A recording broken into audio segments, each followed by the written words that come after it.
Bismillahirrahmanirrahim. Elhamdülillahi Rabbil alemin. Ve sallallahu ve sellem ala nebiyyina Muhammedin ve ala alihi ve sahbihi ecma'in. Amma ba'd. Biz Salihlərin Baxsası kitabında birinci bölümdəyik, İxlas bölümündə. 6-cı hədisi oxumuşduq və onun şərhini oxumuşduq. Və o 6-cı hədisdən Sa'd ibn Əbu Vaqqazın hədisidir, məşhurdur, bilirsiniz. İbn-i Seymur Rəhməhullah bəzi faydaları zikr edəcəkdir. Deyir ki, bu hədisdə deyir, çoxlu əzəmətli faydalar vardır, deyir. Onlardan deyir, o faydalardan deyir. Birincisi odur ki, Peyğəmbər sallallahu aleyhi ve sellemin yolundan idi ki, xəstəni ziyarət eləməsi. Çünki deyir, o Sa'd ibn Əbu Vaqqaz radiyallahu anhunu deyir, xəstəliyi vaxtında onu ziyarət edir. Burada həmi ziyarət edən kəs üçün, həmi ziyarət olunan üçün faydalar vardır. Amma ziyarət edən kəs o müsəlman qardaşının haqqını yerinə yetirir. Çünki müsəlmanın qardaşının üzərində olan haqlarından da biri nədir? Xəstəlindikdə onu ziyarət eləməsidir. İkinci faydalardan burada budur ki, insan xəstəni ziyarət elədikdə فَإِنَّهُ لَا يَزَالُ فِي مَخْرَفَةِ الْجَنَّةِ Yəni, cənnət səmaralarından sanki bir səmara yığmış kimidir. Hətta oradan qaydana kimi. Yəni, xəstənin yanında olduğu müddətdə sanki cənnətdə meyvə yığır. Subhanallah. Üçüncü faydalardan odur ki, xəstəni ziyarət eləməkdə, yəni xəstəni ziyarət edən üçün olan faydalardan, burada xəstəyə Allah Subhanahu taalanın sağlam olan kəsə Allah Subhanahu taalanın nemətlərini xatırlatma vardır. Ki, həqiqətən o xəstəni gördükdə ki, o hansı haldadır və öz nəfsinə qayıdır, baxır, onda olan sağlamlığa, afiyyətə, Allah Subhanahu taalanın nemətləri ki var onun üzərində, onların qədrini bilir insan. Bu afiyyəti, bu şeyi görəndə, çünki insan həmişə bir şeyin qiymətini, onun əksini görəndə bilir. İnsan bir şeyin qiymətini, onun əksini görəndə bilir. Əgər əksini görmürsə də onu bilmir. Əgər bugün sən hər hansı bir nemət içindəsənsə, məsələn, sağlamlıq içindəsənsə də, xəstələnməyənə kimi o sağlamlığın qiymətini bilmirsən. Və yaxud da buna olan misallar çəkib gedə bilərsən varid olan sünnədə. Həmçinin burada olan faydalardan, yəni xəstəni ziyarət edən kəs üçün olan faydalardan, burada sevgini, məhəbbəti özündə cəlb edir. Yəni, insan xəstəni ziyarət o vaxt ki edir, xəstə bu ziyarətə görə onun qəlbində o kəsə qarşı sevgi yaranır, həmişə onu xatırlayır ki, filan kəs məni gəldi, ziyarət elədi. Və kulləmə zəkərəhə əhəbbəlləzi yauduhu. Yəni, hər səfər onu xatırladıqda, həmin ziyarəti xatırladıqda, onu ziyarət edən kəsi neyinir? O kəs sevir. Və həzə yadharu kəsiran fīmə idə buriyəl məridu. Yəni, xəstə sağaldıqdan sonra bu daha da çox üzə çıxır, görsənir. Və hasalat minhu mulaqatu ləkə təciduhu yetəşəkkəru lək. Görürsən ki, həmin xəstə sağaldıqdan sonra səni görüşmək istəyir, sənə təşəkkür edir. Və təcidu ənə qalbəh, görürsən ki, onun qəlbi bu şeylə açılmış olur. Amma ziyarət olunan, yəni xəstəyə olan faydalardan isə burada, nədir o faydalardan? O özünü tək hiss eləmir, özünü tənha hiss eləmir. Onun sinəsi genişlənir və onda olan o kədər, qəm, qüssə o xəstədən gedir. Ki, kim ki xəstədir, o xəstəliklər ki var onda, görürsən ki, fikirləşirdi o xəstəliklərini. İnsan onu ziyarət eləyəndə o insan həmin anda xüsusi olaraq, yəni görürsən ki, həmin xəstəliklərin qəmi, qüssəsi o kəsdən gedir.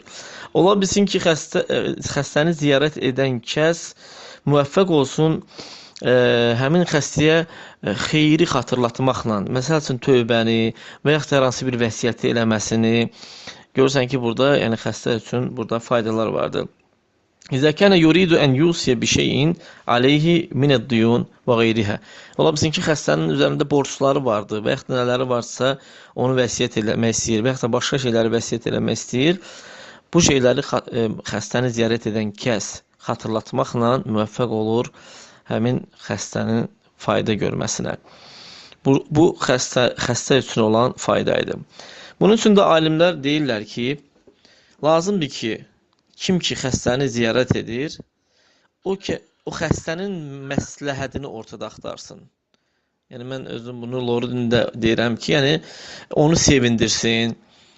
Ona desin ki, maşallah, sən bu gün xeyirdəsən və buna oxşar şeylərlə.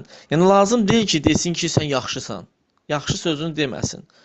Ola bilsin ki, onun xəstəliyi bugünkü olan xəstəlik dünənki xəstəliyindən daha da şiddətlidir. Yəni dünənki günə nisbətdə daha da şiddətlidir. Amma sən ona deyirsən ki, sən bu gün xeyirdəsən. Niyə xeyirdəsən? Çünki möminin bütün işi xeyirdir. Ona bir müsibət baş verdikdə, zərər baş verdikdə, onun üçün xeyirdir. Həmin kəs ona səbr edir, savabını Allahdan istəyir.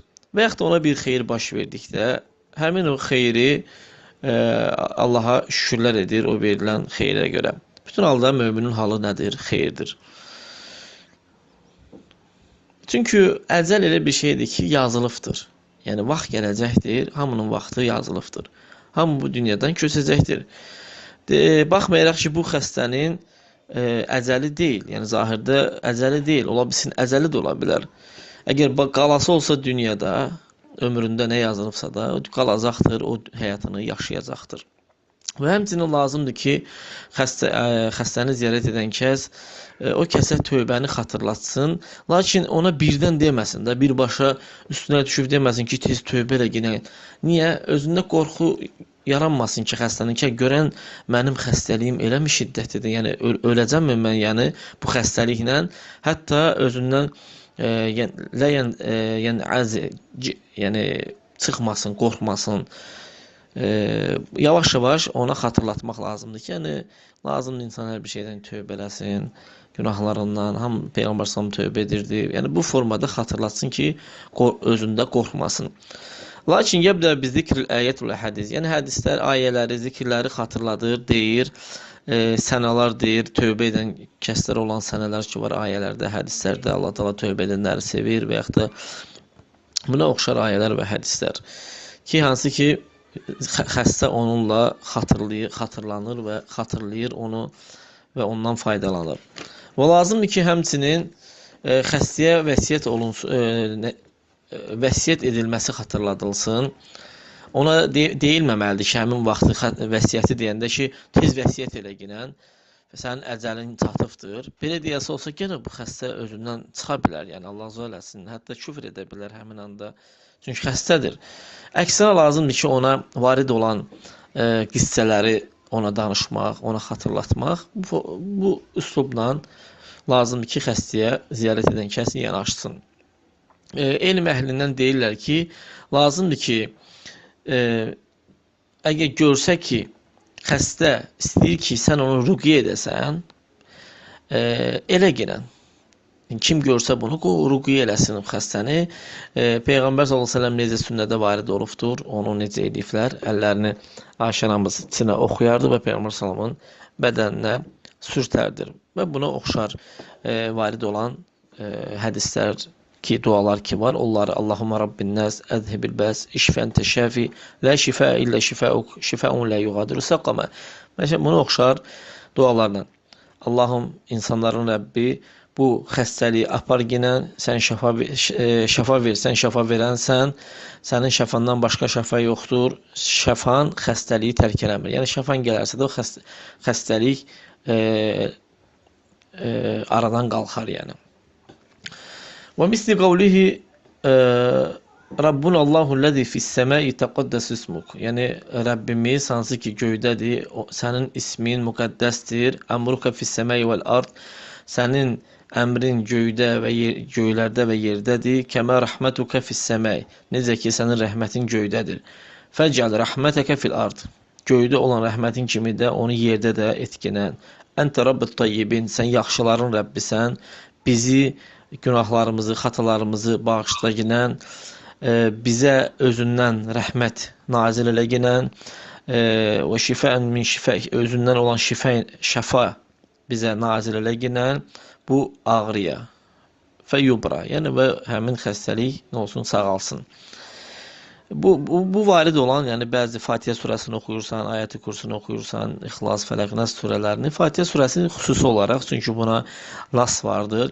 Sahabələr bir qövmün başçısı çalınanda sahabələrdən biri ona nə oxumuşdu? Fatihə surəsini oxuyub onu ruqyə eləmişdir. Mühim odur ki, ənəhu izə ra'a minəl marid, yəni bir kəs görsə ki, xəstə istəyir kimsə ona ruqyə eləsin, qoy ona ruqyə eləsin. Gözləməsin ki, onun qardaşı ondan ruqyəni tələb eləsin. Çünki Peyğəmbər sallallahu əleyhi və səlləm deyir ki, ümmətimdən 70.000 insan, ümmətimdən 70.000 gördüm ki, cənnətə sorğusuz, hesabsız, əzabsız girirlər. Dedilər ki, onlar barəsində münaqişə gedir. Deyir ki, humullezine, Peyğəmbər sallallahu əleyhi və səlləm hədisinin axırında deyir ki, onlar o kəslərdirlər ki, onlar ruqyə tələb eləmirlər. Onlar odla müalicə eləmirlər. Sən odla müalicə var, Peyğəmbər sallallahu deyir, onda şəfa vardır. Sadəcə kim bunu eləyərsə, odla müalicə eləyərsə, bu sinifdən çıxar. Və onlar quş uçurtmurlar. Burada quş uçurtmaq mənası odur ki, o vaxtı quş qaldırırlar. Sağa gedəndə işini dalınca gedirdilər, sola gedəndə getmirdilər. Ortaya qalxırdısa təzədən bir də uçurdurdular. Qavamı boş vedrə çıxdı, pişik çıxdı. Bu sinifə aid olan şeylərdir. Və öz Rəblərinə təvəkkül edirlər. Burada hədisdə lə yestərqun, yəni onlar heç kəsdən onlara ruqyə eləməyi tələb eləmirlər. Kədəlikə aydan İzə rəaytə ənəl maridə, həmçinin görürsən ki, xəstə istəyir ki, sən onun yanında uzun bir vaxt oturasan, bu halda sən xeyir üzərindəsən, savab üzərindəsən, onun yanında oturmağı uzat ginən və onun üzərinə xoşbəxtlik, surur salginən. Ola bilsin ki, həmin o sənin onun yanında olmağın, ona o xoşbəxtçilik ki salır, qəlbinə onun xoşbəxtçilik xəssiyyə salır, onun qəlbinə səbəb olar şəfa tapmasına. Çünki deyir, xəstənin xoş olması, onun qəlbinin açılması şəfa tapma səbəblərindən ən böyüklərindən biridir. O halda onun yanında oturmağı neynə ginən, uzat ginən. Hətta tarif ənəhu qad məllə. Hətta o vaxtda kimi ki gördün ki, o xəstə bezifdir, yəni heç nə deyə bilmir, amma bezifdir. Amma görsən ki, xəstə sənin orada olmağına görə narahatdır, özünü mükəlləf edir, istəmir ki, sən orada qalasan və yaxud da ki, istəyir ki, sən gedəsən, öz əhlinlə bir yerdə otursun, onlarla söhbət yaparsın, yaxın olsun. Bu halda geyişmə ginən. Onun halını soruş ginən, sonra onun yanından neynə? Çıx, get ginən. Necə ki, Peyğəmbər sallallahu əleyhi və səlləm hədisdə gəlmişdi, Sa'd ibn Əbu Vaqqas ziyarət edəndə, xəstə ziyarətində, yəni o istəmişdi ki, Peyğəmbər sallallahu onun yanında olsun və ona neynəmişdi? Hətta Peyğəmbər sallallahu əleyhi və səlləmə suallar belə vermişdi. Yəni bu xəstəliyində öləsi olsa nələr olacaqdır? Və bundan olan faydalardan həmçinin bu hədisdən Peyğəmbər sallallahu əleyhi və səlləm əxlaqının gözəlliyi. Şək yoxdur ki, Peyğəmbər sallallahu əleyhi və səlləm insanların əxlaqda ən gözəl olanıdır. Allah Taala da deyir ki, Nun vəl qələmi və mə yəsturun, qələmə və qələmin yazdıqlarına, həmin sətirlərə and içir. Mə əntə bi ni'məti rabbikə bi məcnun. Sən Rəbbinin nemətindən məcnun deyilsən. Və innə ləkə lə əcran qayrə məmnun. Sənə kəsilməyən bir savab, əcr vardır. Və innəkə lə alə xuluqin azim. Sən böyük əxlaq sahibisən. Fə'azamun nəs xuluqan və əhsanuhum xuluqan Rasulullah sallallahu aleyhi və səlləm. Yəni insanların ən əzəmətlisi əxlaqda, ən gözəl olan o Allahın Rasulü sallallahu aleyhi və səlləmdir. Bunun üçün də o öz sahabələrini ziyarət edərdi, onları salam verərdi onlara. Hətta innəhu yamurru bis-sibyan. Hətta balaca uşaqların yanından keçəndə belə balaca uşaqlara salam verərdi. Salavatullah və salamuhu alayhi. Yəni bizdə görsən ki, adət var deyə, bu balacadır, balacalara niyə salam verib, balaca böyüyə salam verməlidir? Yox, bu şərt deyil. Əslində minikdə olan, minikdə olmayana, gedən, oturana salam verməlidir. Ya balaca da əgər oturubsa da və yaxud da sən minikdəsənsə də o yoldadır, gedir. Bu halda sənə salam verməyən bu özü sünnədir. Peyğəmbər sallallahu aleyhi və səlləm bunu edərdir. Və həmçinin burada olan faydalardan bu hədisdə lazımdır ki, insana elm əhli ilə məsləhətləşsin. müşavirə eləsin. Çünki Sa'd ibn Əbu Vaqqaz radiyallahu anhu Peyğəmbər sallallahu əleyhi və səlləmdən məsləhət alır. O vaxt ki, arada en yetasarrafa bi şeyin min malihi, öz malından bəzi şeyləri xərcləmək istəyəndə məsləhət alır. Deyir, ey Allahın Rəsulü, mən imkanlı bir kəsəm, züməl, yəni mal sahibiyəm, çoxlu mal sahibiyəm. Mənim isə bir dənə qızım vardı ki, o mənə varis olur. Mən malımın 2də 3-ünü sədəqə edimmi? Peyğəmbər sallallahu əleyhi və səlləm ona qadağa edir. Deyir, yox, eləməklə 2də 3-ünü. Və fihi istişaratu əhlül ilm. Yəni bu hədisdə elm əhlindən məsləhətləşmək vardır. Onların rəyini götürmək vardır. Və hər bir insan öz halına görə, misal olaraq izə kunta turid, sən məsəl olaraq istəyirsən ki, ən tuqaddim alə şeyin min umur din işlərində nəsə bir şey eləyəsən, bu halda elm əhlindən soruş. Çünki onlar din işlərini daha yaxşı bilənlərdilər başqalarından. Amma yox, sən ev almaq istəyirsən və yaxud da ki, buna oxşar maşın almaq istəyirsən, ev almaq istəyəndə get maklerlərin yanına və yaxud da ev tikənlərin yanına, get onlardan məsləhətləş, nətər ev alım, sənə qoy məsləhətlər versinlər. Maşın almaq istəyəndə get mühəndislərin, mexaniklərin yanına getginən, motoristlərin yanına getginən, onlar sənə məsləhət verəcəklər ki, hansı maşınları almaq. Bu nədir? Dünya işlərindədir. Amma din işlərində isə lazımdır ki, bunu din elm əhlindən soruşasan. Bunun üçün də belə bir söz var, deyirlər ki, mə xabə mən istixara və lə nədimə mən istəşara. İstixara namazı qılınan heç vaxt uduzmaz, məsləhətləşən də heç vaxt peşman olmaz. Beləncə bir misal, məşhur bir misal vardır. وَالْإِنْسَانُ فَلَا شَكَّ لَا يَنْبَغِ لَهُ أَنْ يَدَّعِيَ الْكَمَالَ نَفْسَهُ. Yəni, insana icazəli deyil ki, şək yoxdur ki, insan heç vaxt öz nəfsinə kamilliyi iddia eləməməlidir. Deməməlidir ki, mən kamiləm, mən hər şeyi bilirəm. Belə eləməməlidir. Kim kamilliyi öz nəfsinə iddia eləsə, həqiqətdə o insan naqis insandır. Əksinə, lazımdır ki, insan başqasına xüsusən də mühüm bir işlərdə başqasından neynəsin, məsləhət alsın, ondan soruşsun, danışsın mühüm olan şeyləri. Hansı ki, o ümmətin məsələlərindən bağlıdır. Fə indəl insənə qad yəhmiluhu əl-həməs vəl-atifə. Ola bilsin ki, insanı həməs bilsiz nədir? Hisslərlə, məsələlərə hisslərlə yanaşması, atifə yanaşması insanı ola bilsin ki, hara aparar? Elə bir şey eləməyə aparar ki, öz haqqında, hansı ki, o icazəli deyil bunu eləməsi. Lakin ətəhəddüsü anhu, lakin o iş barəsində danışmaq ola bilsin ki, qad yakunu gayru tayyib imma fi zaman, ola bilsin ki, danışdığı o şey zamana uyğun olaraq və ya da məkana uyğun olaraq və ya da hala uyğun olaraq ola bilsin yaxşı şey olmaya bilər. Ona görə də bu halda nə etməlidir insan? Bir şey etməmişdən qabaq, danışmamışdan qabaq onu məsləhətləşməlidir, soruşmalıdır. Bunun üçün də Peyğəmbər sallallahu əleyhi və səlləm Kəbəni İbrahim qavaid üzərində, binası üzərində tikməyi tərk eləmişdi. Niyə? Fitnədən qorxaraq. Demişdi ki, Ayşəyə demişdi ki, anamıza ki, Allah ona razı olsun, əgər sənin qövmün küfürdən təzə çıxmışlar olmasaydılar, mən deyir Kəbəni İbrahimin qavaidi, yəni ki, İbrahim əleyhissalam tikmişdi, onun üzərində tikərdim. Ona 2 qapı qoyardım. Bir giriş qapısı, insanlar oradan girərdilər. Bir də çıxış qapısı qoyardım, insanlar oradan çıxardılar. Və min əcli ən yetəməkkənən nəsu min duxulu beytillahi azza və cəllə.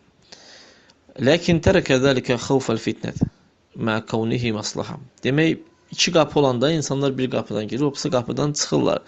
Lakin Peyğəmbər sallallahu əleyhi və səlləm bunu niyə tərk elədi? Fitnədən qorxaraq, fitnə qorxusuna görə ki, insanlar, yəni dində təzədirlər, görmədikləri bir şeydir, hətta başqa ziyanlar gəlməsin. Ortada məsləhət bu idi ki, belə tərk olunması. Əksinə, əzamu min zəlik, əksinə bundan da böyük olan odur ki, Allah subhanahu taala Peyğəmbər sallallahu əleyhi və səlləmə deyir ki, demək, bəl əzamu min zəlik ənəllaha nəhə ən nəsubb əlihətəl müşrikin. Müşriklərin ilahlarını söyməyə bizə qadağ edibdir. Baxmayaraq ki, müşriklərin ilahları dəyərsiz bir şeydir. Hörmətsiz bir şeylərdirlər. Amma Allah Taala qadağ eləmişdi ki, onlar söyülsün, onlar eyib olunsun. Nəyə görə? Hətta müşriklər Allah Subhanahu taalanı əzəmətli olan, münazzeh olan bütün eyiblərdən, naqisliklərdən uzaq olan Allah Subhanahu taalanı söyməyə səbəb olmasın bu söyüş. Ona görə də qadağa eləmişdi. وَلَا تَسُبُّوا الَّذ۪ينَ يَدْعُونَ مِنْ دُونِ اللّٰهِ فَيَسُبُّوا اللّٰهَ عَدْوًا بِغَيْرِ عِلْمٍ. Deyir ki, Allah'tan başqa Allah'tan başqa çağıranları söyməyin. O kəslər ki, Allah'tan başqasını çağırırlar, o çağıranları söyməyin. Fəyəsubbullaha advan biğeyri ilm. Onlar da Allahı elmsiz düşmənçiliklə neynəyərlər, söyərlər. Yəni onlar Rəbləri barəsində xristianlar xüsusi olaraq baxmayaraq ki, aya nazil olmuşdu, yəni xristianlara ki, onların ibadət etdiklərini söyləyin. Çünki onlar Allahı yaxşı tanımırlar. Onlar tanımadıkları üçün də Allahı yaxşı, ya burada elmsiz deyir, yəni Allahı yaxşı tanımadıkları üçün dəyərsiz sayarlar və neynəyərlər, onu söyərlər. Kəzəlikə zeyyənə likulli ümmətin əmələhum. Beləliklə bizdir hər bir ümmətin əməlini onun üçün gözəlləşdirdik. Thumma ilə rabbihim arci'uhum. Sonra onlar Rəblərinə qaytarılacaqlar. Fəyunəbbi'uhum bimə kənu ya'malun. Etdikləri hər bir əməl onlara Rəbləri xəbər verəcəkdir. Ən'am surəsi 108-ci ayə. Mühim olan odur ki, ənəhu yənbəği ən nə'ləm. Lazımdır ki, bilməyimiz lazımdır ki, ənnə şeyə qad yakunu hasanan fi zatihi. Bir şey öz zatında yaxşı ola bilər. Və fi mevdi'ihi, həmçinin yerində yaxşı ola bilər. Lakin la yakunu hasanan qad yakunu hasanan fi zatihi və fi mevdi'ihi. Lakin la yakunu hasanan və la yakunu min el-hikmeti və la min el-aqli və la min el-nushi və la min el-əmanəti ən yuzkara fi vaktin min el-avqat əv fi məkanin min el-əməkin. Demək, bir şey öz zatında, öz yerində yaxşı ola bilər. Öz zatında yaxşıdır. O mövzu yaxşı mövzudur. Amma yaxşı nə vaxt olmaya bilər? Hikmətdən nə vaxt olmaya bilər? Əqildən nə vaxt olmaya bilər? Bu şey deyəsən ki, yəni əqildən deyil də, nəsiyyətdən deyil həmçinin əmanətdən deyil. O vaxt ki, o şey vaxtlardan bir vaxt, məkanlardan bir məkanda, hallardan bir halda zikr olunar. İnkənə huvə fi nəfsi haqqan. Baxmayaraq ki, özü-özündə haqdır, doğrudur və haqiqatun vaqiə və həqiqi baş verən bir şeydir. Lakin onu yerə, vaxta uyğun olaraq, hala uyğun olaraq zikr eləmək nədir? Düzgün olmur. Yəni, hər bilinən şey qayda nədir? Hər bilinən şey deyilməz. Hər deyilən şeyin vaxtı gəlməz. Hər vaxtı gələn şeyin kişiləri gəlməz. Yəni, bu qaydadır, bunu bilin. Və min thəmmə kənə yənbəği lil-insan. Yəni, buradan lazımdır ki, insana ki, o elm əhlindən məsləhətləşsin, onun rəyini götürsün, nəsiyyətini götürsün. Fil əmri qablə ən yaqdim aleyh. Yəni, bir iş etməmişdən qabaq lazımdır ki, elm əhlinin nəsiyyətini, rəyini götürsün, məsləhətləşsin. Hətta yəkuna lədeyhi burhan. Hətta əlində dəlili olsun bunun. Liannallaha qala li əşrafi xalqihi, yaratdıqlarının ən şərəflisinə demişdi ki, sallallahu aleyhi və səlləmə, hansı ki, rəyində də ən düzgün olandır, ən bəlağatlı olandır, nəsiyyətində də demişdi ki, fa'fu anhum və stəğfir ləhum və şəvirhum fil əmr. Demişdi, onları affələ ginən, onlar üçün bağışlanma dinəgilən və işində yəni onlarla məsləhətləş. Fəizə əzəmtə, məsləhətləş. Əgər qərar verdinsə də fətəvəkkəl alallah. Bu halda Allaha təvəkkül elə ginən. İnnallaha yuhibbul mutəvəkkilin. Allah Taala təvəkkül edənləri sevir. Hədə və huve Rasulullah sallallahu aleyhi və səlləm əsəddun nəsi rəyan və ərcəhuhum əqlən və əbləğuhum nushan. Bu Peyğəmbər sallallahu aleyhi və səlləmdir ki, rəyində ən doğru, düzgün olanıdır, əqli ən racih olanıdır və nəsiyyətində isə ən bəlağatlı olanıdır ki, sallallahu aleyhi və səlləm bunu etmişdir. Gələn səfər bu faydalardan yenə götürəcəyik, bu hədisə aid olan faydalardan. Allah Taala'dan istəyirəm ki, bizləri eşidib faydalardan eləsin.